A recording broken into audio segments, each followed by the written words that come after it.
નમસ્તે વિદ્યાર્થી મિત્રો, બોર્ડ દ્વારા લેવામાં આવતી જે એકમ કસોટી 6 છે એમાં વિજ્ઞાનનું પેપર છે અને એ વિજ્ઞાનના પેપરમાં કયા કયા ચેપ્ટરો રહેલા છે તો વિદ્યાર્થી મિત્રો જે છઠ્ઠી એકમ કસોટી આવે છે એમાં વિજ્ઞાનમાં ચેપ્ટર નંબર 4, 5, 8, 13 અને 16 ચેપ્ટર છે। તો એમાં 4 અને 5 છે એ રસાયણ વિજ્ઞાનના ચેપ્ટર છે, 8 અને 16 છે એ જીવ વિજ્ઞાનના ચેપ્ટર છે અને જ્યારે 13મું ચેપ્ટર એ ભૌતિક વિજ્ઞાનનું છે। તો અહીંયા આજે આપણે જે રસાયણ વિજ્ઞાન અને જે ભૌતિક વિજ્ઞાન છે એમાં રહેલા જે ચેપ્ટર છે એ ચેપ્ટરમાં આવતા જે મોસ્ટ આઈએમપી પ્રશ્નો છે એની વાત કરીશું। તો એમાં સૌથી પહેલા આપણે ચોથા ચેપ્ટરની વાત કરીએ તો તમારે ચોથા ચેપ્ટરમાંથી કયા કયા પ્રશ્નો તૈયાર કરવાના રહેશે તો વિદ્યાર્થી મિત્રો સૌથી પહેલા તો ચોથા ચેપ્ટરમાંથી કપાયેલો સિલેબસ કયો છે જે ચોથા ચેપ્ટરમાંથી પૂછવાનો નથી એ તમને ખબર છે। કયા કયા ટોપિક છે જે ચોથા ચેપ્ટરમાં નથી તો વિદ્યાર્થી મિત્રો એમાં જે કાર્બનના અગત્યના મહત્વપૂર્ણ સંયોજનો છે એ તમારે તૈયાર કરવાના નથી, એટલે કે ઇથેનોઇક એસિડ અને જે ઇથેનોલ છે તેમને તમારે તૈયાર કરવાના નથી। બાકીના જે ટોપિક છે એ તમારે તૈયાર કરવાના છે, જેમાં તમારે કયા કયા પ્રશ્નો તૈયાર કરવાના છે તો ચેપ્ટર 4 માં સૌથી પહેલા તો જે તે અણુઓ છે એ અણુઓમાં સહસંયોજક બંધ ના નિર્માણનો જે પ્રશ્ન છે એ તૈયાર કરવાનો છે, જે આપણે ચેપ્ટર 4 માં સમજીને આવેલા છે કે ઓક્સિજન અણુનું નિર્માણ, હાઇડ્રોજન, નાઇટ્રોજન, મિથેન, એમોનિયા વાયુનું જે પણ કોઈ નિર્માણ છે એ નિર્માણ કેવી રીતે થાય છે, તેમાં સહસંયોજક બંધ કેવી રીતે રચાય છે તે આપણે સમજીને આવ્યા છે, તે પ્રશ્નો તૈયાર કરવાનો છે। ત્યાર પછી જે તે અણુઓ છે એ અણુઓની ઇલેક્ટ્રોન બિંદુ રચના તૈયાર કરવાનો છે। તો ઇલેક્ટ્રોન બિંદુ રચના કોને કહેવામાં આવે છે તો આપણને ખબર છે કે જે અણુ છે એ અણુમાં મધ્યમાં રહેલો જે અણુ છે એ અણુનું જે ઇલેક્ટ્રોન રચના છે એ ઇલેક્ટ્રોન રચનામાં સૌથી બાહ્યતમ કક્ષામાં રહેલા ઇલેક્ટ્રોન એ જે તત્વો છે એની આસપાસ દર્શાવવાના છે અને ત્યાર પછી બાકીના જે તત્વો છે એમના બાહ્યતમ કક્ષામાં રહેલા ઇલેક્ટ્રોન છે એ ઇલેક્ટ્રોન દર્શાવીને બિંદુ રચના બનાવવામાં આવે છે। ઉદાહરણ તરીકે વિદ્યાર્થી મિત્રો આપણે મિથેનની વાત કરીએ તો જે મિથેન છે એ મિથેનનું સૂત્ર CH4 છે। હવે CH4 જે મિથેન છે એમાં મધ્ય તત્વ કયું છે તો મધ્ય તત્વ છે કાર્બન, એટલે કે મધ્ય પરમાણુ કાર્બન છે। તો મધ્યમાં આપણે કાર્બન લઈએ, હવે કાર્બનની જે બાહ્યતમ કક્ષા છે એટલે કે કાર્બનની ઇલેક્ટ્રોન રચના શું છે તો કાર્બનની ઇલેક્ટ્રોન રચના 2 4 છે અને હાઇડ્રોજનની 1 છે। હવે કાર્બનની જે ઇલેક્ટ્રોન રચના છે એની બાહ્યતમ કક્ષામાં રહેલા જે ઇલેક્ટ્રોન છે એ બાહ્યતમ કક્ષામાં રહેલા જે ઇલેક્ટ્રોન છે એ ઇલેક્ટ્રોનને કેવી રીતે દર્શાવવામાં આવે છે તો ઇલેક્ટ્રોનને પોઈન્ટ દ્વારા અથવા તો ક્રોસ દ્વારા દર્શાવવામાં આવે છે। તો અહીંયા આપણે 4 ઇલેક્ટ્રોનને કાર્બનની આસપાસ ક્રોસ દ્વારા દર્શાવેલા છે। હવે સહસંયોજક બંધથી એક હાઇડ્રોજન પરમાણુઓ છે એ કાર્બન સાથે સહસંયોજક બંધથી જોડાય છે, તે ઇલેક્ટ્રોનની ભાગીદારી કરે છે, કેવી રીતે કરે છે, શા માટે કરે છે એ આપણે ચેપ્ટર 4 માં સમજીને આવ્યા છે। તો હવે આ જે કાર્બન પરમાણુઓ છે એ એક ઇલેક્ટ્રોનની ભાગીદારી હાઇડ્રોજન પરમાણુ પાસેથી કરે છે અને પોતાની અષ્ટક રચના પ્રાપ્ત કરે છે અને આ પ્રમાણે CH4 અણુનું નિર્માણ થતું જોવા મળે છે। તો અહીંયા આ જે રચના છે એ રચનાને શું કહેવામાં આવે છે તો અહીંયા આ જે રચના છે એને ઇલેક્ટ્રોન બિંદુ રચના કહેવામાં આવે છે। તો જે પણ કોઈ અણુ છે એમની ઇલેક્ટ્રોન બિંદુ રચના ત્યાર પછી વિદ્યાર્થી મિત્રો આપણે કાર્બનના સંયોજનો વિશે સમજ્યા. તો કાર્બનના સંયોજનોમાં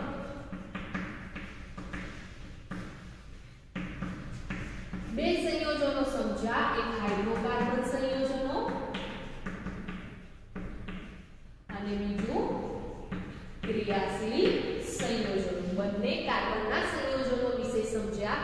તો અહીંયા કાર્બનના સંયોજનોમાં હાઇડ્રોકાર્બન સંયોજનો એટલે શું અને તેમનું વર્ગીકરણ કેવી રીતે કરવામાં આવે છે તે પ્રશ્ન ખાસ તૈયાર કરવાનો છે. તો હવે આ જે હાઇડ્રોકાર્બન છે કોને કહેવામાં આવે છે?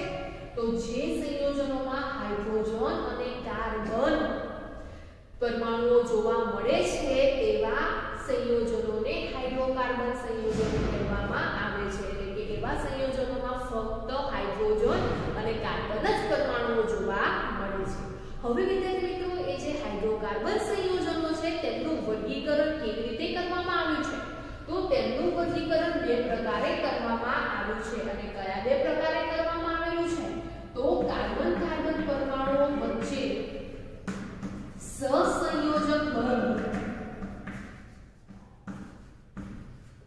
ની સંખ્યાને આધારે જે કાર્બન કાર્બન પરમાણુઓ વચ્ચે સહસંયોજક બંધની સંખ્યા છે, એક બંધ, દ્વિબંધ, ત્રિબંધ, તેને આધારે હાઇડ્રોકાર્બન જે સંયોજનો છે એ સંયોજનોનું વર્ગીકરણ સંતૃપ્ત હાઇડ્રોકાર્બન સંયોજનો અને અસંતૃપ્ત હાઇડ્રોકાર્બન સંયોજનોમાં કરવામાં આવેલું છે. સંતૃપ્ત હાઇડ્રોકાર્બન સંયોજનો એટલે એ સંયોજનોમાં કાર્બન કાર્બન પરમાણુ વચ્ચે એક બંધ જોવા મળે છે. અને અસંતૃપ્ત હાઇડ્રોકાર્બન સંયોજનો એટલે કે કાર્બન કાર્બન પરમાણુ વચ્ચે દ્વિબંધ કે ત્રિબંધ હોય તેવા સંયોજનોને અસંતૃપ્ત હાઇડ્રોકાર્બન સંયોજનો કહેવામાં આવે છે. તો સંતૃપ્તમાં આલ્કેન સંયોજનોનો સમાવેશ થાય છે, અસંતૃપ્તમાં આલ્કીન અને આલ્કાઇન સંયોજનોનો સમાવેશ થાય છે. તો આલ્કીન સંયોજનોમાં દ્વિબંધ જોવા મળે છે, આલ્કાઇન સંયોજનોમાં ત્રિબંધ જોવા મળે છે. અને બીજા કયા પ્રકારે હાઇડ્રોકાર્બન સંયોજનોનું વર્ગીકરણ કરવામાં આવ્યું છે? તો જે કાર્બન કાર્બન પરમાણુઓ છે એ કાર્બન કાર્બન પરમાણુની ગોઠવણીને આધારે શાને આધારે? તો ગોઠવણીને આધારે કેટલા ભાગમાં વિભાજિત કરેલા છે? તો સરળ શૃંખલાવાળા સંયોજનો, ત્યાર પછી ઉપશૃંખલા અથવા તો શાખીય શૃંખલાવાળા સંયોજનો અને તેવી જ રીતે ચક્રીય શૃંખલા ધરાવતા સંયોજનો અથવા તો વલય રચના ધરાવતા સંયોજનો. આ ઉપરાંત ક્રિયાશીલ સમૂહ અથવા તો ક્રિયાશીલ સમૂહ ધરાવતા સંયોજનો કોને કહેવામાં આવે છે? તો જે તે સંયોજનો છે એમની રાસાયણિક દૃષ્ટિ એટલે એમની જે રાસાયણિક પ્રક્રિયા છે એ રાસાયણિક ગુણધર્મો છે એ રાસાયણિક ગુણધર્મો તેમાં રહેલા કોઈ પણ પરમાણુ કે પરમાણુ સમૂહ દ્વારા નક્કી કરવામાં આવે એ પરમાણુ કે પરમાણુ સમૂહને શું કહેવામાં આવે છે? ક્રિયાશીલ સમૂહ કહેવામાં આવે છે. અને ક્રિયાશીલ સમૂહ કયા કયા છે? તો વિદ્યાર્થી મિત્રો આપણે ક્રિયાશીલ સમૂહમાં આલ્કોહોલ એટલે કે OH સમૂહ, ત્યાર પછી કીટોન સમૂહ, ત્યાર પછી આલ્ડીહાઇડ સમૂહ અને કાર્બોક્સિલિક સમૂહ વિશે આપણે સવિસ્તાર સમજી ગયા છે. ઉપરાંત એ ક્રિયાશીલ સમૂહમાં આવતા જે પણ કોઈ સંયોજનો છે એ સંયોજનોનું નામ કેવી રીતે બને છે, એ સંયોજનોના આણ્વીય બંધારણીય સૂત્રો કેવી રીતે બને છે તે પણ આપણે ઉદાહરણ દ્વારા સમજી ગયા છે. એવી જ રીતે અહીંયા હાઇડ્રોકાર્બન સંયોજનોમાં આલ્કેન, આલ્કીન, આલ્કાઇન સંયોજનોના નામ, તેમના આણ્વીય બંધારણીય સૂત્ર કેવી રીતે બને છે તે પણ આપણે અગાઉ ચેપ્ટર નંબર 4 માં સવિસ્તાર સમજીને આવેલા છે. તો અહીંયા હાઇડ્રોકાર્બન સંયોજનો, ક્રિયાશીલ સંયોજનો તૈયાર કરવાના રહેશે. ત્યાર પછી આલ્કેન, આલ્કીન, આલ્કાઇન સંયોજનોના નામ, તેમના બંધારણીય સૂત્ર, આણ્વીય સૂત્ર ઉપરાંત તેમની ઇલેક્ટ્રોન બિંદુ રચના પણ તમારે યાદ કરવાની રહેશે. એવી જ રીતે સરળ શૃંખલાવાળા સંયોજનો છે એમના સરળ શૃંખલાવાળા સંયોજનો, શાખીય શૃંખલાવાળા સંયોજનો અને ચક્રીય શૃંખલાવાળા જે પણ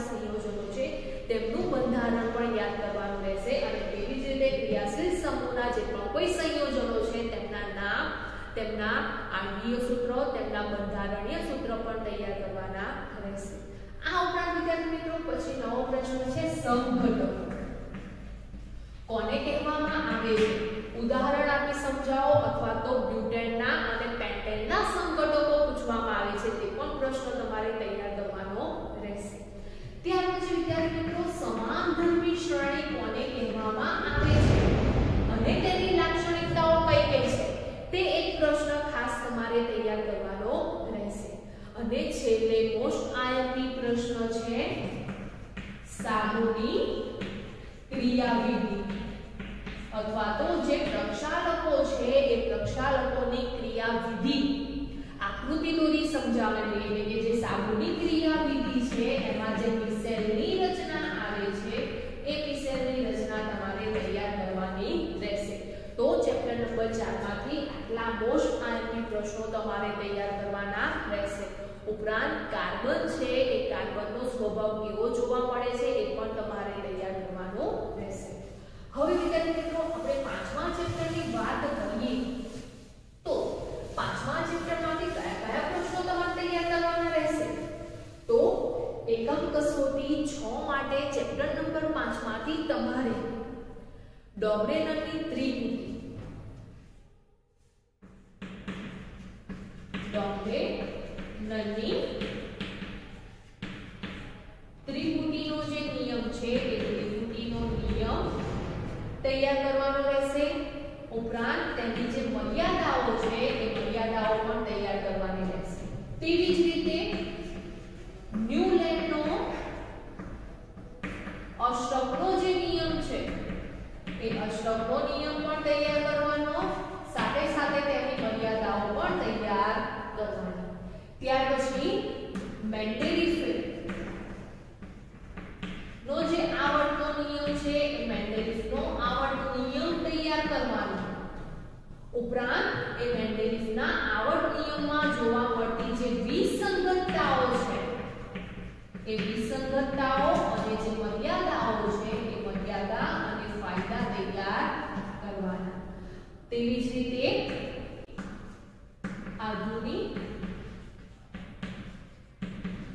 આવર્ત નિયમ તૈયાર કરવાનો. જે આધુનિક આવર્ત નિયમ છે એ આધુનિક આવર્ત નિયમ અને આવર્ત નિયમ દરમિયાન જે આધુનિક આવર્ત કોષ્ટક છે એ આધુનિક આવર્ત કોષ્ટકમાં આવર્તમાં રહેલા તત્વો અને સમૂહમાં કેવા તત્વોની ગોઠવણી કરવામાં આવે છે તે તમારે તૈયાર કરવાનું રહેશે. અને વિદ્યાર્થી મિત્રો આ જે પ્રશ્ન છે મેન્ડેલિફનો આવર્ત નિયમ અને આધુનિક આવર્ત નિયમ તમે તૈયાર કરશો એટલે તે બંને પ્રશ્નમાંથી બીજો એક તફાવતની રીતે પ્રશ્ન પૂછાઈ શકે છે કે મેન્ડેલિફનો આવર્ત નિયમ અને આધુનિક આવર્ત નિયમ અથવા તો મેન્ડેલિફ નું આવર્ત કોષ્ટક અને આધુનિક આવર્ત કોષ્ટક વચ્ચેનો તફાવત આપો.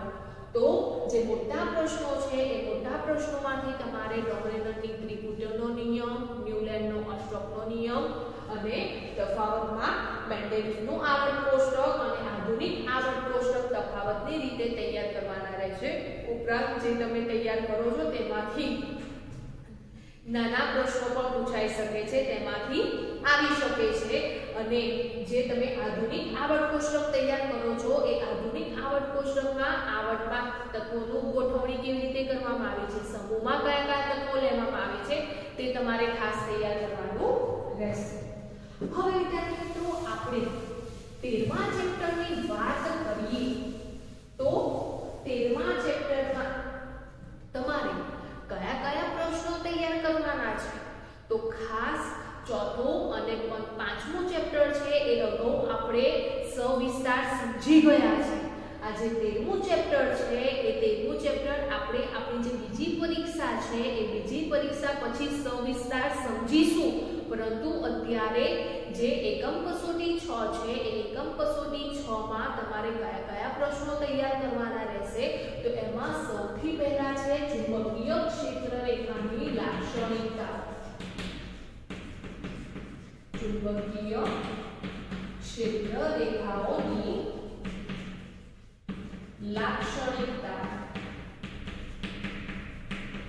તો વિદ્યાર્થી મિત્રો સૌથી પહેલા તો જે ચેપ્ટર 13 છે એ ચેપ્ટર 13 માં આપણે જે વિદ્યુત પ્રવાહ પસાર થાય છે એ વિદ્યુત પ્રવાહથી ઉષ્મીય અસરો, ચુંબકીય અસરો અને રાસાયણિક અસરો ઉત્પન્ન થાય છે, જે આપણે ધોરણ 8 માં સમજીને આવ્યા છે।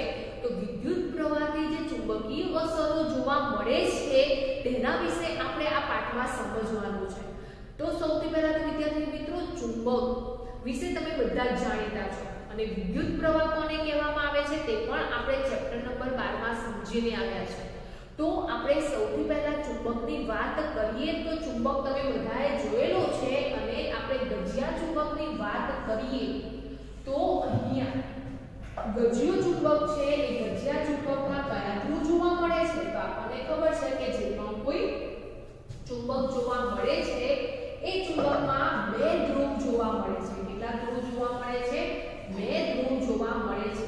હવે બંને ધ્રુવને આપણે શોધવા છે તો કેવી રીતે શોધવામાં આવે છે? તો તમે અગાઉ ધોરણ 5 કે 6 માં સમજીને આવ્યા છો કે જે ગજિયો ચુંબક છે એ ગજિયા ચુંબકને દોરી વડે મધ્યમાંથી બાંધીને લટકાવવામાં આવે છે। તો એ જે ગજિયો ચુંબક છે ઉત્તર દિશા તરફ જે છેડો જોવા મળે છે એને ઉત્તર ધ્રુવ કહેવામાં આવે છે અને જે છેડો દક્ષિણ છેડા તરફ જોવા મળે છે એને દક્ષિણ ધ્રુવ તરીકે ઓળખવામાં આવે છે। તે રીતે ચુંબકના ધ્રુવો નક્કી કરવામાં આવે છે। આ ઉપરાંત વિદ્યાર્થી મિત્રો તમે અગાઉ સમજીને આવ્યા છો કે સમાન ધ્રુવો વચ્ચે અપાકર્ષણ થાય છે અને અસમાન ધ્રુવો વચ્ચે આકર્ષણ થાય છે। તો અહીંયા એક ગજિયો ચુંબક લીધેલો છે અને ગજિયો ચુંબક છે એને બે ધ્રુવ જોવા મળે છે, ઉત્તર ધ્રુવ અને દક્ષિણ ધ્રુવ। હવે વિદ્યાર્થી મિત્રો ચુંબકીય ક્ષેત્ર રેખાઓ વિશે સમજીએ તો સૌથી પહેલા ચુંબકીય ક્ષેત્ર કોને કહેવામાં આવે છે? તો આ જે ચુંબક છે એ ચુંબકની આસપાસ આપણે સૌથી પહેલા લોખંડની જે ટાંકણી છે એ લોખંડની ટાંકણીને ચુંબકથી થોડી દૂર રાખીએ છીએ। તો અહીંયા લોખંડની ટાંકણીને આપણે ચુંબકથી દૂર રાખીએ છીએ ત્યારે આકર્ષણ જોવા મળતું નથી। હવે વિદ્યાર્થી મિત્રો એ જે લોખંડની કિલ્લી છે કે લોખંડની જે ટાંકણી છે એને આપણે ધીમે ધીમે ચુંબક તરફ લઈ જઈએ છીએ અને આપણે જે અંતરથી જે સ્થાનથી ચુંબક છે એ લોખંડની કિલ્લી છે એ લોખંડની કિલ્લી ચુંબક તરફ આકર્ષાય છે એ જે સ્થાન છે એને શું કહેવામાં આવે છે? તો એ ચુંબક અને જ્યાંથી કોઈ પણ લોખંડની વસ્તુ ચુંબકને આકર્ષે છે એ જે અંતર છે જેને ચુંબકીય ક્ષેત્ર અથવા તો ચુંબકીય વિસ્તાર તરીકે ઓળખવામાં આવે છે। એટલે કે ચુંબક જે વિસ્તારે તેને આકર્ષે છે કોઈ પણ લોખંડની વસ્તુને આકર્ષે છે એ જે વિસ્તાર છે એને ચુંબકીય ક્ષેત્ર કહેવામાં આવે છે। અને વિદ્યાર્થી મિત્રો આ ચુંબક છે એ ચુંબક લોખંડની વસ્તુને જે વિસ્તારથી આકર્ષે છે એટલે કે જે ચુંબકીય ક્ષેત્ર છે એ ચુંબકીય ક્ષેત્ર આપણે રેખાઓ દ્વારા સમજી શકીએ છીએ, રેખાઓ દ્વારા તેને દર્શાવી શકીએ છીએ જેને ચુંબકીય ક્ષેત્ર રેખાઓ કહેવામાં આવે છે। તો વિદ્યાર્થી મિત્રો ચુંબકીય ક્ષેત્ર રેખાઓ સમજવા માટે ઉદાહરણ તરીકે ચુંબક છે એ ચુંબકની આસપાસ લોખંડનો જે ભૂકો છે એ લોખંડનો ભૂકો ભભરાવવામાં આવે છે અથવા તો લોખંડના ભૂકો તેની આસપાસ રાખવામાં આવે છે। તો હવે આપણે આ જે લોખંડનો ભૂકો છે એ લોખંડના ભૂકાને આપણે જે ચુંબક છે એ ચુંબકની આસપાસ રાખેલો છે। હવે આપણને ખબર છે કે ચુંબક છે અને લોખંડનો ભૂકો છે શું થશે? તો આકર્ષણ થતું જોવા મળે છે। તો જ્યારે તમે લોખંડના ભૂકાને ચુંબકની આસપાસ રાખો છો ત્યારે તમને વિદ્યાર્થી મિત્રો એક વિવિધ ભાગ અથવા તો વિવિધ ચિત્રો જોવા મળે છે અને કેવું જોવા મળે છે? તો તમને આ પ્રમાણેની રેખાઓ બનતી જોવા મળે છે। આ પ્રકારેની જે લોખંડના ભૂકાઓ છે એ લોખંડના ભૂકાઓની ગોઠવણી થયેલી જોવા મળે છે। તો આ જે ગોઠવણી છે એ ગોઠવણીને શું શું કહેવામાં આવે છે? તો આ જે ગોઠવણી છે એ ગોઠવણીને ચુંબકીય ક્ષેત્ર રેખાઓ કહેવામાં આવે છે. તો ચુંબકની આસપાસ રહેલું જે ચુંબકીય ક્ષેત્ર છે એ ચુંબકીય ક્ષેત્રને જે રેખાઓ દ્વારા નક્કી કરવામાં આવે છે જેને શું કહેવામાં આવે છે? ચુંબકીય ક્ષેત્ર રેખાઓ કહેવામાં આવે છે. તો વિદ્યાર્થી મિત્રો, ચુંબકીય ક્ષેત્ર રેખાની લાક્ષણિકતા વિશે સમજીએ તો સૌથી પહેલા તો આપણે ચુંબકીય ક્ષેત્ર રેખાની આકૃતિ સમજ્યા. એ આકૃતિ અહીંયા દોરીએ તો ઉત્તર ધ્રુવ અને દક્ષિણ ધ્રુવ જોવા મળે છે. હવે આ જે ક્ષેત્ર રેખાઓ છે એ ક્ષેત્ર રેખાઓ તમે અહીંયા ધ્યાનથી જુઓ તો કેવી જોવા મળે છે? તો અહીંયા જે ક્ષેત્ર રેખાઓ છે એ ક્ષેત્ર રેખાઓ તમને બંધ જોવા મળે છે. એક બંધ ગાળો રચતી હોય તેવી જોવા મળે છે. તો સૌથી પહેલા ચુંબકીય ક્ષેત્ર રેખાની લાક્ષણિકતા શું જોવા મળે છે? તો સૌથી પહેલા ચુંબકીય ક્ષેત્ર રેખાની લાક્ષણિકતા છે કે તે બંધ ગાળો રચે છે. એટલે ચુંબકીય ક્ષેત્ર રેખાઓ બંધ જોવા મળે છે, પહેલી લાક્ષણિકતા. બીજી લાક્ષણિકતા, હવે આ જે ચુંબકીય ક્ષેત્ર રેખાઓ છે એ કઈ દિશાથી શરૂ થાય છે, કઈ દિશા તરફ જાય છે? તો વિદ્યાર્થી મિત્રો, આ જે ચુંબકીય ક્ષેત્ર રેખાઓ છે એ ચુંબકીય ક્ષેત્ર રેખાઓ ચુંબકની બહારની તરફ છે. એ ચુંબકની બહાર તરફ ઉત્તર ધ્રુવથી દક્ષિણ ધ્રુવ તરફ ગતિ કરે છે અને ચુંબકની અંદર દક્ષિણ ધ્રુવથી ઉત્તર ધ્રુવ તરફ જતી જોવા મળે છે. તો બંધ ગાળો તો રચે છે, પણ બંધ ગાળો કેવી રીતે રચે છે? તો ચુંબકીય ક્ષેત્ર રેખાઓ ચુંબકની બહાર તેનું સ્થાન ઉત્તર ધ્રુવથી દક્ષિણ ધ્રુવ તરફ જોવા મળે છે, જ્યારે ચુંબકની અંદર દક્ષિણ ધ્રુવથી ઉત્તર ધ્રુવ તરફનું તેનું સ્થાન જોવા મળે છે. તો જે ક્ષેત્ર રેખાઓ છે એ ક્ષેત્ર રેખાઓ ચુંબકની બહાર N થી S તરફ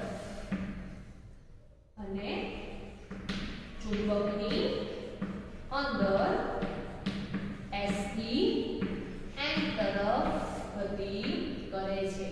તો ચુંબકીય ક્ષેત્ર રેખાઓ બંધ ગાળો રચે છે, પરંતુ ચુંબકની બહાર ઉત્તર ધ્રુવથી દક્ષિણ ધ્રુવ તરફ ગતિ કરે છે અને ચુંબકની અંદર દક્ષિણ ધ્રુવથી ઉત્તર ધ્રુવ તરફ ગતિ કરે છે. તો ચુંબકીય ક્ષેત્ર રેખાઓ આ પ્રકારે બંધ ગાળો રચે છે. હવે વિદ્યાર્થી મિત્રો, આ જે ચુંબકીય ક્ષેત્ર રેખાઓ છે એ કેવી રાશિ છે? તો ચુંબકીય ક્ષેત્ર રેખાઓ છે એ સદિશ રાશિ છે. કેવી રાશિ છે? સદિશ રાશિ છે. એટલે કે તેમાં મૂલ્ય અને દિશા બંને જોવા મળે છે, માટે ચુંબકીય ક્ષેત્ર રેખાઓ સદિશ છે. આ ઉપરાંત વિદ્યાર્થી મિત્રો, અહીંયા આ જે ચુંબકીય ક્ષેત્ર રેખાઓ છે એ કોઈ પણ બે ચુંબકીય ક્ષેત્રની આપણે વાત કરીએ તો ચુંબકીય ક્ષેત્ર રેખાઓ આપણને ક્યાંય છેદતી જોવા મળે છે, એકબીજાને ટચ થતી જોવા મળે છે? તો ના વિદ્યાર્થી મિત્રો, તો આ પણ તેની લાક્ષણિકતા છે કે જે ચુંબકીય ક્ષેત્ર રેખાઓ છે એ ચુંબકીય ક્ષેત્ર રેખાઓ એકબીજાને છેદતી નથી. તો ચુંબકીય ક્ષેત્ર રેખાઓ એકબીજાને છેદતી નથી. આ ઉપરાંત વિદ્યાર્થી મિત્રો, આ જે ચુંબકીય ક્ષેત્ર રેખાઓ છે એ ચુંબકીય ક્ષેત્ર રેખાઓ જે ધ્રુવવાળો વિસ્તાર છે, એટલે કે ઉત્તર ધ્રુવ અને દક્ષિણ ધ્રુવ વાળો જે વિસ્તાર છે ત્યાં વધારે જોવા મળે છે. ત્યાં એકબીજાની નજીક જોવા મળે છે. વધારે તો છે, પરંતુ એકબીજાની સૌથી વધારે નજીક જોવા મળે છે. જ્યારે બીજા વિસ્તારમાં ચુંબકીય ક્ષેત્ર રેખાઓ એકબીજાને સૌથી નજીક જોવા મળતી નથી. તો જે વિસ્તારમાં ચુંબકીય ક્ષેત્ર રેખાઓ એકબીજાની સૌથી નજીક હોય તે વિસ્તારમાં ચુંબકીય ક્ષેત્ર પ્રબળ જોવા મળે છે અને જે વિસ્તારમાં ચુંબકીય ક્ષેત્ર રેખાઓ એકબીજાથી દૂર હોય તે વિસ્તારમાં ચુંબકીય ક્ષેત્ર નિર્બળ જોવા મળે છે. તો અહીંયા જે ચુંબક છે એ ચુંબકના જે ધ્રુવ છે એ પ્રબળ ચુંબકીય ક્ષેત્ર જોવા મળે છે। તો બીજી કઈ લાક્ષણિકતા જોવા મળે છે? તો ચુંબકીય ક્ષેત્ર રેખાઓ સૌથી નજીક જે વિસ્તારમાં હોય ત્યાં પ્રબળ ચુંબકીય ક્ષેત્ર જોવા મળે છે। ચુંબકીય ક્ષેત્ર કેવું જોવા મળે છે? પ્રબળ જોવા મળે છે। અને જ્યાં ચુંબકીય ક્ષેત્ર રેખાઓ દૂર હોય ત્યાં ચુંબકીય ક્ષેત્ર કેવું જોવા મળે છે? તો ચુંબકીય ક્ષેત્ર નિર્બળ જોવા મળે છે। તો ઉદાહરણ તરીકે વિદ્યાર્થી મિત્રો અહીંયા ચુંબકનું જે ધ્રુવ છે દક્ષિણ ધ્રુવ અને ઉત્તર ધ્રુવ ત્યાં ચુંબકીય ક્ષેત્ર રેખાઓ એકબીજાની સૌથી નજીક જોવા મળે છે જેથી ત્યાં ચુંબકીય ક્ષેત્ર પ્રબળ જોવા મળે છે। તો આમ જે ચુંબક છે એ ચુંબકને જે વિસ્તારથી ચુંબકત્વ લાગુ પડે છે આકર્ષાય છે એટલો વિસ્તાર છે જેને ચુંબકીય ક્ષેત્ર કહેવામાં આવે છે। એ ચુંબકીય ક્ષેત્રને રેખાઓ દ્વારા દર્શાવવામાં આવે છે જેને ચુંબકીય ક્ષેત્ર રેખાઓ કહેવામાં આવે છે અને તેની જુદી જુદી લાક્ષણિકતાઓ જોવા મળે છે। ત્યાર પછી વિદ્યાર્થી મિત્રો પ્રશ્ન પૂછાઈ શકે છે કે ઘરેલું વિદ્યુત પરિપથ કોને કહેવામાં આવે છે? રેખાચિત્ર દ્વારા સમજાવો અથવા તો ફક્ત ઘરેલું જે વિદ્યુત પરિપથ છે એની આકૃતિ વાળો પ્રશ્ન પણ પૂછાય છે। તો સૌથી પહેલા તો વિદ્યાર્થી મિત્રો ઘરેલું વિદ્યુત પરિપથ કોને કહીશું?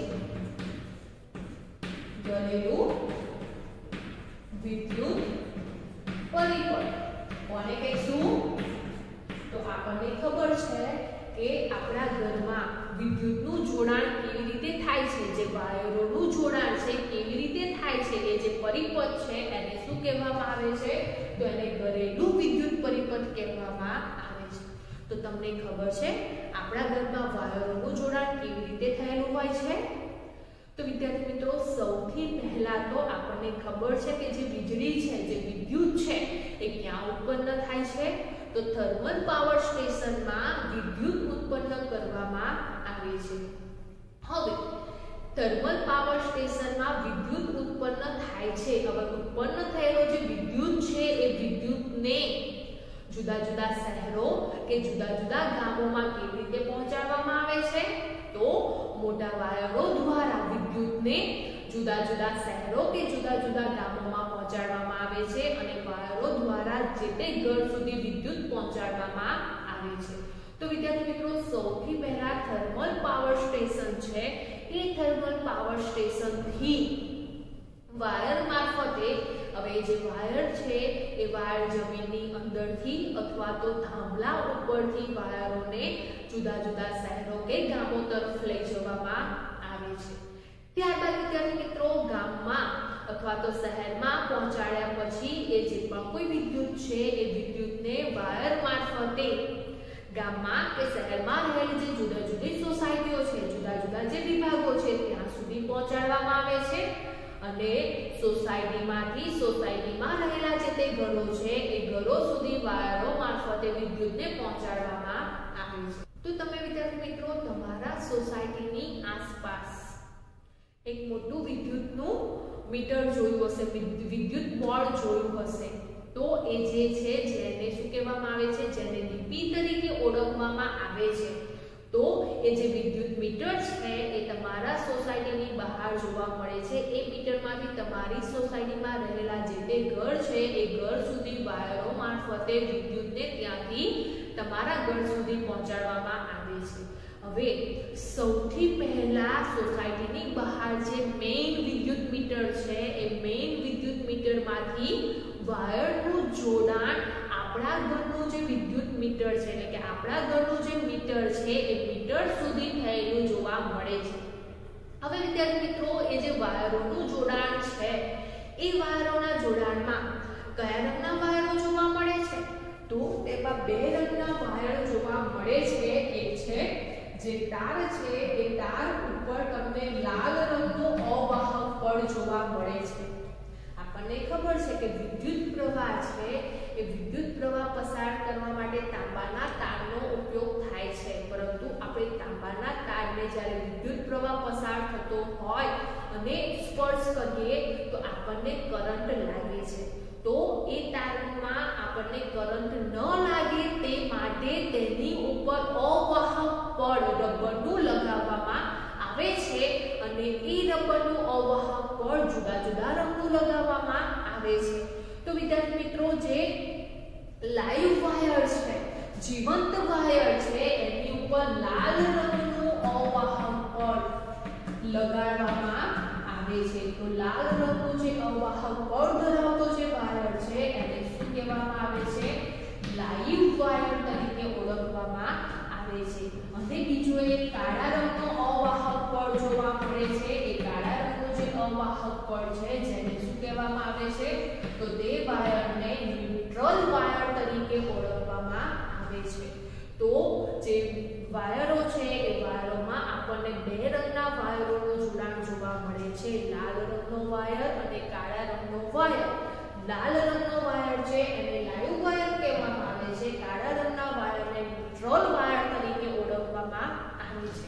હવે વિદ્યાર્થી મિત્રો, એ જે લાલ રંગનો અને કાળા રંગનો જે પણ વાયર છે એ વાયરનો આપણા ઘરનું જે મીટર છે એ મીટરથી તેનું જોડાણ આપણા ઘરનો ફ્યુઝ છે એ ફ્યુઝ સાથે અથવા તો જે મેઇન સ્વિચ છે એ મેઇન સ્વિચ સાથે તેનું જોડાણ થયેલું જોવા મળે છે. અને મેઇન સ્વિચ થી એ વાયરોનું જોડાણ આપણા ઘરના જે જુદા જુદા રૂમો છે એ જુદા જુદા રૂમના જે પણ સ્વિચ બોર્ડ છે એ સ્વિચ બોર્ડ સુધી તેનું જોડાણ થયેલું જોવા મળે છે. તો આપણા ઘરમાં રહેલો જે વિદ્યુત મીટર છે એ વિદ્યુત મીટરથી લાઈવ વાયર અને જે ન્યુટ્રલ વાયર છે એનું જોડાણ ઘરનો ફ્યુઝ કે મેઇન સ્વિચ સુધી કરવામાં આવે છે, એટલે કે ત્યાં સુધી લઈ જવામાં આવે છે. અને ફ્યુઝમાંથી જે મેઇન સ્વિચ છે એ મેઇન સ્વિચ થી જે ઘરના જુદા જુદા સ્વિચ બોર્ડ છે એ સ્વિચ બોર્ડ સુધી એ વાયરોનું જોડાણ કરવામાં આવે છે. તો વિદ્યાર્થી મિત્રો, આપણા ભારત દેશમાં આજે લાઈવ વાયર અને ન્યુટ્રલ વાયર છે બંને વચ્ચેનો વિદ્યુત સ્થિતિમાનનો તફાવત કેટલો જોવા મળે છે? તો બંને વચ્ચે 220 વોલ્ટ જેટલો વિદ્યુત સ્થિતિમાનનો તફાવત આપણા ભારત દેશમાં જોવા મળે છે. આ ઉપરાંત વિદ્યાર્થી મિત્રો, કેટલીક વખત કેટલાક ઘરોમાં બે પ્રકારના પરિપથ જોવા મળે છે અને તેમાં બંનેમાં જુદા જુદા એમ્પિયર ધરાવતા વિદ્યુત પ્રવાહ પસાર થતા જોવા મળે છે. તો કેટલીક વખત 15 એમ્પિયર રેટિંગ ધરાવતો વિદ્યુત પ્રવાહ અને 5 એમ્પિયર રેટિંગ ધરાવતો વિદ્યુત પ્રવાહ એવા બે જુદા જુદા પરિપથોનું જોડાણ થયેલું જોવા મળે છે. તો અહીંયા 15 એમ્પિયર વિદ્યુત પ્રવાહ જે રેટિંગ ધરાવતો વિદ્યુત પ્રવાહ છે એમાં એ પ્રવાહ સાથે કયા કયા સાધનોનું જોડાણ કરવામાં આવે છે? તો તેવા પ્રવાહ સાથે એસી, રેફ્રિજરેટર જેવા જે પણ કોઈ મોટા વધારે વિદ્યુત પ્રવાહ જોઈએ તેવા જે પણ કોઈ સાધનો છે એ સાધનોનું જોડાણ કરવામાં આવે છે. અને 5 એમ્પિયર રેટિંગ ધરાવતા વિદ્યુત પ્રવાહ સાથે બલ્બ, ટ્યુબલાઇટ, પંખા જેવા ઉપકરણોનું જોડાણ કરવામાં આવે છે. તો જો વિદ્યાર્થી મિત્રો, આ જે ચિત્ર છે એ ચિત્ર શાનું છે? તો આ જે ચિત્ર છે એ ઘરેલું વિદ્યુત પરિપથનું છે. તો જ્યારે તમને પ્રશ્ન પૂછવામાં આવે કે ઘરેલું વિદ્યુત પરિપથનું રેખાચિત્ર દોરો ત્યારે તમારે આ ચિત્ર દોરવાનું રહેશે, એટલે કે આ આકૃતિ દોરવાની રહેશે. તો આ આકૃતિમાં તમે જોઈ રહ્યા છો કે જે લાઈવ વાયર અને ન્યુટ્રલ વાયર છે, એટલે કે લાલ રંગનો અને કાળા રંગનો જે વાયર છે એ સૌથી પહેલા વિદ્યુત બોર્ડનો જે ફ્યુઝ છે એ ફ્યુઝમાં આવે છે. ત્યાંથી પસાર થઈને ઘરનું જે વિદ્યુત મીટર છે એ ઘરના વિદ્યુત મીટરમાંથી પસાર થઈને ઘરની જે મેઇન સ્વિચ છે એ મેઇન સ્વિચ અથવા તો જે ફ્યુઝ છે એ ફ્યુઝમાંથી પસાર થઈને જે જુદા જુદા પ્લગ છે, એટલે કે જે જુદા જુદા સ્વિચ બોર્ડ છે એ સ્વિચ બોર્ડ સુધી તેનું જોડાણ થયેલું જોવા મળે છે. તો આ જે આકૃતિ છે એ ઘરેલા વિદ્યુત પરિપથની જોવા મળે છે. આ ઉપરાંત વિદ્યાર્થી મિત્રો, અહીંયા તમે બીજો એક લીલા રંગનો વાયર જોઈ રહ્યા છો. તો તમે આકૃતિમાં લીલા રંગનો વાયર જોયો એ વાયરને શું કહેવામાં આવે છે? તો એ જે વાયર છે એને અર્થિંગ વાયર તરીકે ઓળખવામાં આવે છે. તો અર્થિંગ વાયર કોને કહેવામાં આવે છે? તો વિદ્યાર્થી મિત્રો, જ્યારે પણ તમારા ઘરમાં 3 પિન ધરાવતો જે પ્લગ છે એ પ્લગમાં જે ઉપરની એક પ્લગ ઉપરનો એકલો જે પ્લગ છે એની સાથે અર્થિંગ વાયરનું જોડાણ કરવામાં આવે છે. તો એ જે અર્થિંગ વાયર છે એની ઉપર લીલા રંગનું અવાહક પડ લગાડેલું હોય છે. તો વિદ્યાર્થી મિત્રો, લાલ રંગના અવાહક પડને લાઈવ વાયર કહેવામાં આવે છે, કાળા રંગના અવાહક પડને ન્યુટ્રલ વાયર કહેવામાં આવે છે, અને જો લીલા રંગનો અવાહક પડ જોવા મળે એને કયો વાયર કહેવામાં આવે છે? અર્થિંગ વાયર તરીકે ઓળખવામાં આવે છે. અને તેનું જોડાણ કેવી રીતે થયેલું હોય છે? તો તમારા ઘરમાં રહેલી જે 3 પિન ધરાવતો જે પ્લગ છે એ પ્લગમાં ઉપરની તરફ રહેલો જે સિંગલ પ્લગ છે એમાં અર્થિંગ વાયરનું જોડાણ કરવામાં આવે છે, અને ત્યાંથી એ વાયરનું જોડાણ તમારા ઘરની નજીક એક ખાડો ખોદીને ધાતુની પ્લેટ સાથે એ લીલા રંગના વાયરનું જોડાણ કરીને જે ધાતુની પ્લેટ છે એ તમારા ઘરની નજીક ખાડો ખોદીની અંદર રાખવામાં આવે છે. એટલે કે અર્થિંગ વાયર છે એ અર્થિંગ વાયરનું જોડાણ જમીનમાં કરવામાં આવે છે. શા માટે કરવામાં આવે છે? તો વિદ્યાર્થી મિત્રો, જ્યારે પણ આપણે 3 પિનનો ઉપયોગ કરીએ છીએ ત્યારે હવે 3 પિન કયા ઉપકરણોમાં જોવા મળે છે? તો રેફ્રિજરેટર, એસી, ઇસ્ત્રી, હીટર જેવા જે ઉપકરણો છે જેમાં વિદ્યુત પ્રવાહ વધારે પ્રમાણમાં પસાર થાય છે તેવા ઉપકરણોમાં 3 પિન પ્લગનો ઉપયોગ કરવામાં આવે છે. હવે તે દરમિયાન જો કોઈ કારણસર વધારે પ્રમાણમાં વિદ્યુત પ્રવાહ પસાર થાય છે અને વિદ્યુત પ્રવાહ પસાર થવાને કારણે ઘરમાં કોઈ નુકસાન થવાનું હોય, શોર્ટ સર્કિટ થવાનું હોય, ત્યારે તે વખતે શું થાય છે? તો તે વખતે વધારાનો જે વિદ્યુત પ્રવાહ છે એ અહીંયા અર્થિંગ વાયર મારફતે આપણે જમીનમાં જે ધાતુની પ્લેટ રાખેલી છે એ ધાતુની પ્લેટમાં તરત ઉતરી જાય છે, જેને કારણે ઘરમાં કોઈ પ્રકારનું નુકસાન થતું નથી. તો આમ આપણા ઘરમાં 3 જુદા જુદા અવાહક પડ ધરાવતા વાયરોનું જોડાણ થયેલું જોવા મળે છે. તો વિદ્યાર્થી મિત્રો, પ્રશ્ન પૂછવામાં આવે છે ઘરેલું વિદ્યુત પરિપથ સમજાવો, અથવા તો ફક્ત આકૃતિ પણ પૂછાઈ શકે છે. તો આકૃતિ કેવી રીતે દોરવામાં આવે છે? તો હમણાં તમે જોઈ ફરી એકવાર જોઈ લઈએ કે આકૃતિ કેવી રીતે દોરવામાં આવે છે. તો સૌથી પહેલા લાઈવ વાયર અને ન્યુટ્રલ વાયર દર્શાવવામાં આવે છે. ત્યારબાદ વિદ્યાર્થી મિત્રો, આપણને ખબર સૌપ્રથમ તેમનું જોડાણ ક્યાં થયેલું જોવા મળે છે? તો વિદ્યુત બોર્ડનો જે મેઇન ફ્યુઝ છે ત્યાં તેનું જોડાણ થયેલું જોવા મળે છે. આ જે લાલ વાયર છે એનું જોડાણ વિદ્યુત ફ્યુઝ છે, વિદ્યુત બોર્ડનો જે ફ્યુઝ છે એ ફ્યુઝમાંથી પસાર થાય છે અને ત્યાંથી પસાર થઈને ઘરનું જે આપણું ઘરનું મીટર છે એ ઘરના મીટરમાં પસાર કરવામાં આવે છે, એટલે કે તેનું જોડાણ ત્યાં કરવામાં આવે છે. હવે વિદ્યાર્થી મિત્રો, એ જે આપણા ઘરનું મીટર છે એ ઘરના મીટરમાં બંને જે વાયરો છે એ વાયરોનું જોડાણ કરવામાં આવ્યું છે. હવે ઘરના મીટરમાંથી તેનું જોડાણ ક્યાં કરવામાં આવે છે? તો આપણા ઘરની જે મેઇન સ્વિચ છે અથવા તો જે ફ્યુઝ છે ત્યાં એ બંને વાયરનું જોડાણ કરવામાં આવે છે.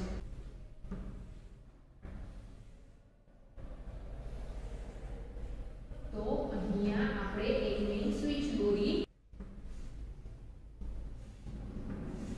જેમાં આપણે જે વાયર છે એ વાયરોનું જોડાણ દર્શાવેલું છે. હવે વિદ્યાર્થી મિત્રો, અહીંયા આ જે પણ મેઇન સ્વિચમાં વાયરનું જોડાણ થયું છે. હવે એ જે વાયરનું જોડાણ છે એ વાયરનું જે પણ મેઇન સ્વિચમાં રહેલા જોડાણ થયા પછી ઘરમાં રહેલા જે પણ સ્વિચ બોર્ડ છે, એટલે કે જે સ્વિચ બોર્ડ અથવા તો જે પ્લગ છે એ પ્લગ સુધી તેનું જોડાણ થયેલું જોવા મળે છે. તો તો અહીંયા આપણે આ પ્રમાણે સ્વિચ બોર્ડ દર્શાવીશું. અહીંયા હવે તમે 2 પણ સ્વિચ બોર્ડ દર્શાવી શકો છો, 3 પણ સ્વિચ બોર્ડ દર્શાવી શકો છો. તો અહીંયા આ જે વાયર છે કયો વાયર છે? તો આ જે વાયર છે એ લાઈવ વાયર છે, લાલ રંગનો વાયર છે.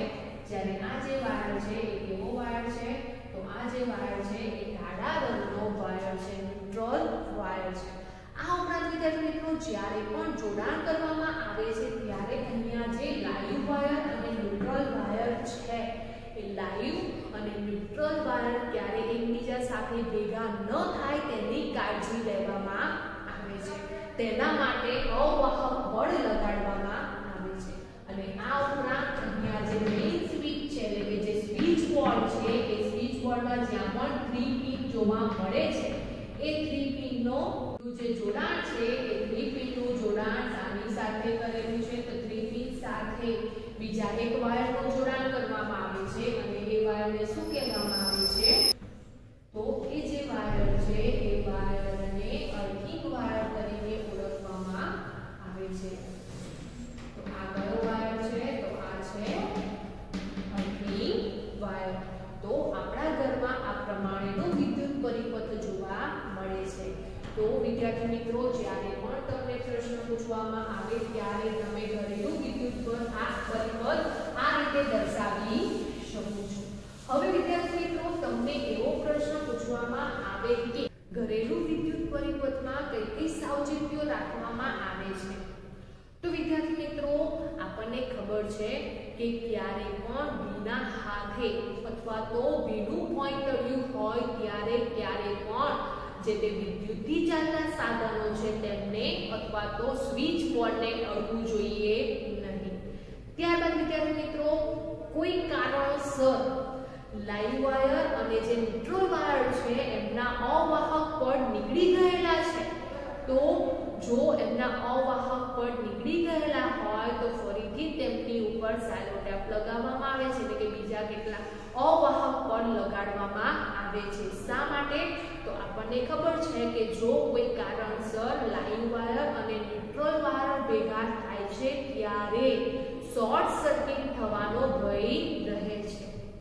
આ ઉપરાંત વિદ્યાર્થી મિત્રો કેટલીક વખત કેટલાક ઉપકરણોમાં વધારે પડતો વિદ્યુત પ્રવાહ પસાર થાય છે અને વધારે પડતો વિદ્યુત પ્રવાહ પસાર થવાને કારણે પણ ઘરમાં શોર્ટ સર્કિટ અથવા તો નુકસાન થવાનો ભય રહે છે.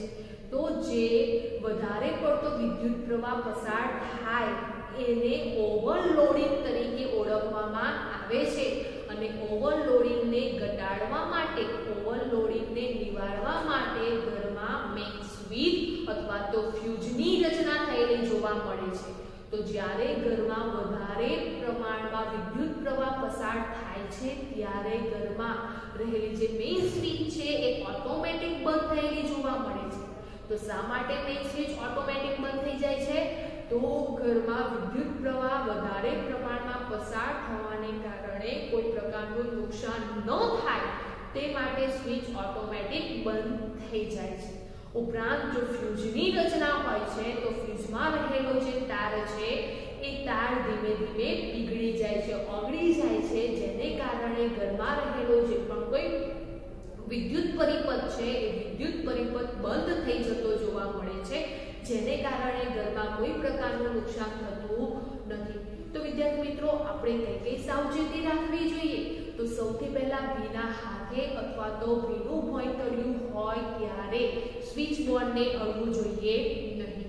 ત્યારબાદ જો કોઈ પણ વિદ્યુત ઉપકરણ છે અથવા તો સ્વિચ બોર્ડ છે કે કોઈ પણ ઇલેક્ટ્રિશિયનનું કામ છે, ઇલેક્ટ્રિક કામ છે, તે દરમિયાન હાથે રબરના મોજા અને પગમાં રબરના બૂટ અથવા તો સ્લીપર પહેરીને તે કામ કરવું જોઈએ. ત્યારબાદ કોઈ કારણસર લાઈવ વાયર અને ન્યુટ્રલ વાયરના અવાહક પડ નીકળી ગયા હોય તો તેની ઉપર અવાહક પડ લગાડવા જોઈએ. ત્યારબાદ ઘરમાં 5 એમ્પિયર ધરાવતો જે પરિપથ છે તેમાં બલ્બ, ટ્યુબ, પંખા જેવા ઉપકરણોને જોડવા જોઈએ. ઉપરાંત 15 એમ્પિયર રેટિંગ ધરાવતું જે પરિપથ છે તેની સાથે વધારે રેટિંગ ધરાવતું ધરાવતા જે ઉપકરણો છે જેવા કે એસી, રેફ્રિજરેટર જેવા જે પણ કોઈ ઉપકરણો છે તેમનું જોડાણ થયેલું હોવું જોઈએ. આ ઉપરાંત વિદ્યાર્થી મિત્રો આપણા ઘરનો જે ફ્યુઝ છે એ ફ્યુઝની સાથે શ્રેણીમાં જે તે વિદ્યુતથી ચાલતા ઉપકરણો છે એ ઉપકરણોનું જોડાણ થયેલું હોવું જોઈએ, પરંતુ ઘરમાં જુદા જુદા રૂમમાં રહેલા જે પણ કોઈ ઉપકરણો છે એ ઉપકરણોનું જોડાણ સમાંતર રીતે થયેલું જોઈએ. જુદા જુદા ઉપકરણો એકબીજા સાથે સમાંતર રીતે જોડાયેલા હોવા જોઈએ, પરંતુ તેમનું ફ્યુઝ સાથેનું જોડાણ કેવું હોવું જોઈએ? શ્રેણીમાં હોવું જોઈએ. આ ઉપરાંત વિદ્યાર્થી મિત્રો એક સાથે એક કરતાં વધારે વિદ્યુતથી ચાલતા ઉપકરણો ચાલુ કરવા જોઈએ નહીં. તો આવી જે પણ કોઈ કાળજી છે, સાવચેતી છે, આપણે જ્યારે કરેલો વિદ્યુત પદ છે તેમાં ધ્યાન રાખવું જોઈએ, અથવા તો ઓવરલોડિંગને નિવારવા માટે આ જે પણ કોઈ સાવચેતી છે આપણે ધ્યાનમાં લેવી જોઈએ. તો વિદ્યાર્થી મિત્રો 13મા ચેપ્ટરમાંથી આ જે 3 પ્રશ્નો છે એ ખાસ વધારે તમારે તૈયાર કરવાના રહેશે. જે ચુંબકીય ક્ષેત્ર રેખાઓની લાક્ષણિકતા છે તે, ત્યાર પછી ઘરેલું વિદ્યુત પરિપથ, ઉપરાંત ફ્યુઝની રચના શા માટે કરવામાં આવે છે અને કેવી જોવા મળે છે તે, ઉપરાંત આપણે ઓવરલોડિંગ અને શોર્ટ સર્કિટ કોને કહેવામાં આવે છે અને તેમની વચ્ચે શું તફાવત છે તે, અને ઓવરલોડિંગને નિવારવા માટે અથવા ઘરેલું વિદ્યુત પરિપથમાં કઈ કઈ સાવચેતી રાખવામાં આવે છે તેના વિશે સમજાવવા જે પણ કોઈ પ્રશ્નો છે એ પ્રશ્નો તમારે એકમ કસોટી 6 માટે તૈયાર કરવાના રહેશે. આ ઉપરાંત વિદ્યાર્થી મિત્રો આજે 13મું ચેપ્ટર છે વિદ્યુત પ્રવાહની ચુંબકીય અસર, તેના વિશે સવિસ્તાર આપણે પછીથી સમજીશું.